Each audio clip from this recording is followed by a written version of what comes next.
reconciled with his father, and life went on, or so it seemed. Absalom manages to get a chariot and horses, and 50 men as runners going before him wherever he went. They were his royal guard. These were required for himself, as the NET translation says, and they were probably in addition to any protection his father would have provided him as part of the royal family, although certainly it wasn't chariots and horses.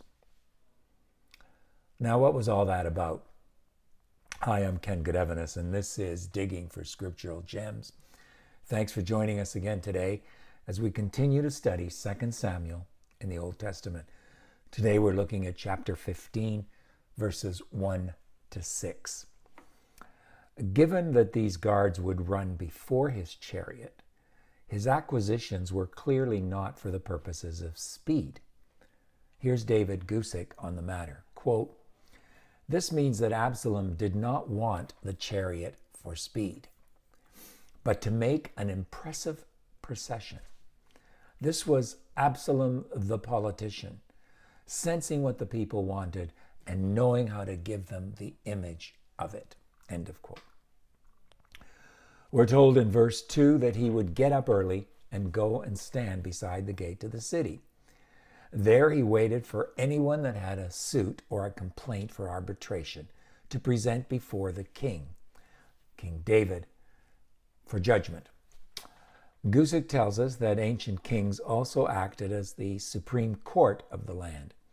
If someone believed that a local court did not give them the proper justice, they then appealed to the court of the king, where the king himself or a representative of the king would hear their case. So Absalom would ask the man, "What city are you from?" And the person would respond telling him what tribe of Israel he was from. He would then tell the person that his claims were good and right. I don't even know if he heard them, but let's say he did, and that no man would listen to him on the part of the king. And of course, that was a lie. And then Absalom would say, "I need to be appointed as a judge in the land, and anyone who has a legal suit could present it before me, and I would give them justice." Now, verse 5 tells us that whenever someone would come before Absalom and prostrate himself before him, he would extend his hand, take hold of the man, lift him up, and kiss him. Gusick again, quote, "Absalom was skilled at projecting a man of the people image. In an obvious display, he wouldn't let others bow down to him, but would lift them up, shake their hand, and embrace them." End of quote. That is how Absalom dealt with all who came to the king for judgment. And that is how he stole away the hearts of the men of Israel.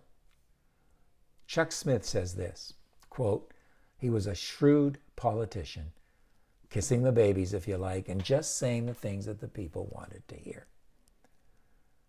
Oh, what a shame that I wasn't placed in a position that I could really help you. Oh, I could do so much for you if I were just in this position. It's a shame my dad is so busy. He really doesn't have time for people. Busy running things.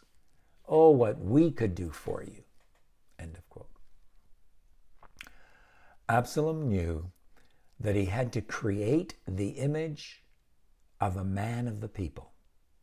In ancient Israel, they were too easily impressed by image and too slow to see or appreciate the reality behind the image. Since the days of ancient Israel, we have only become more impressed by image over reality. How true that is today, as it seems that more and more it's all about a candidate's TV image and not his true character or policies that win elections. Commentator Clark says this, quote, "Absalom appeared to be the real and was the undisputed heir to the throne. David could not, in the course of nature, live very long, and most people are more disposed to hail the beams of the rising than to exalt in those of the setting sun." End of quote. Notice how cunningly Absalom got the support of the people without ever saying a single word against the king, his father. He knew time was on his side, but as we'll soon see, he eventually lost his patience and decided to pursue his grand plan early. Now that his own personal troubles from having murdered his half-brother, Amnon, were over, he cannot be content with the honor of being the king's son and the prospect of being his successor one day, but he must be king now. Matthew Henry tells us, quote, his mother was a king's daughter. On that, perhaps, he valued himself and despised his father, who was but the son of Jesse. She was the daughter of a heathen king, which made him the less concerned for the peace of Israel. Didn't really care about Israel. David, in this unhappy issue of that marriage, smarted for his being unequally yoked with an unbeliever. When Absalom was restored to the king's favor, if he had had any sense of gratitude, he would have studied how to oblige his father and make him easy.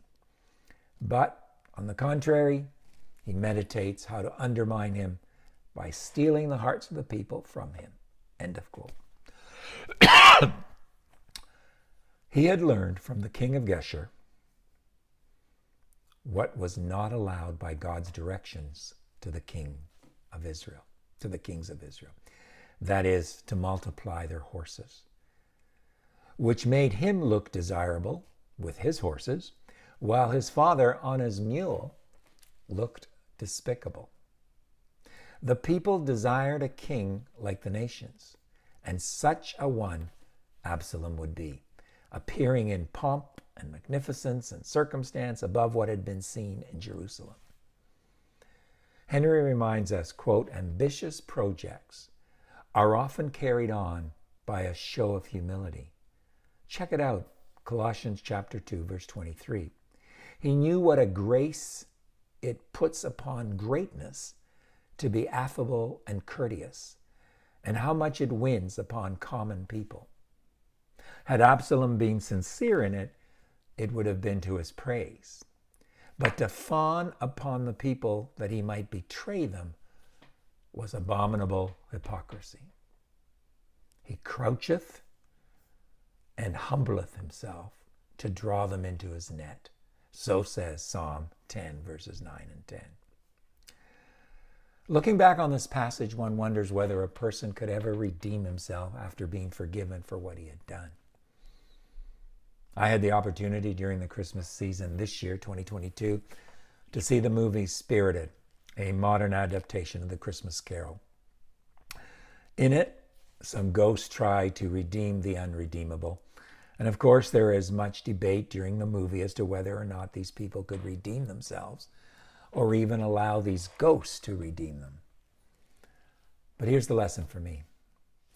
All of us are unredeemable when we consider self-redemption or redemption by others. Only God, through the gift of his Son, Jesus Christ, on the cross, can and does redeem us fully if we allow him to. Secondly, it hit me that we need to view each political candidate with caution. They are either an Absalom or they are a David. They don't need to be perfect. Certainly David was not. But they need to be men or women after God's own heart. They need to be humble once reproached. Also, we need to look out for pomp and circumstance, that is, the phoniness in their campaigns. And above all, be wise to their sly plans. Only God can give us that discernment. Finally, I'm currently reading a book on China's 100-year marathon to become the ultimate world leader. In it, we read of a well-known proverb intended to sum up Chinese history. It goes like this: Wei Ru Ne Fa. Wei Ru Ne Fa. On the outside, be benevolent. On the inside, be ruthless. I fear it also sums up China's approach to world domination until they achieve it. Their goal, by the way, is the year 2049, 100 years after their revolution. And sadly, many Western politicians are following that same approach. We need to be very diligent, and we can only do that by the grace of God. Next time we will look at Absalom's open rebellion against his father in an attempt to take over as king of Israel from David. Join us for that. In the meantime, share these videos and studies with others. Study the Word on your own. Write to us. Give us your thoughts on this passage, on other passages. Send us your questions, your comments, whatever you'd like. And then don't forget to like our videos and to subscribe to our YouTube channel, Digging for Scriptural Gems.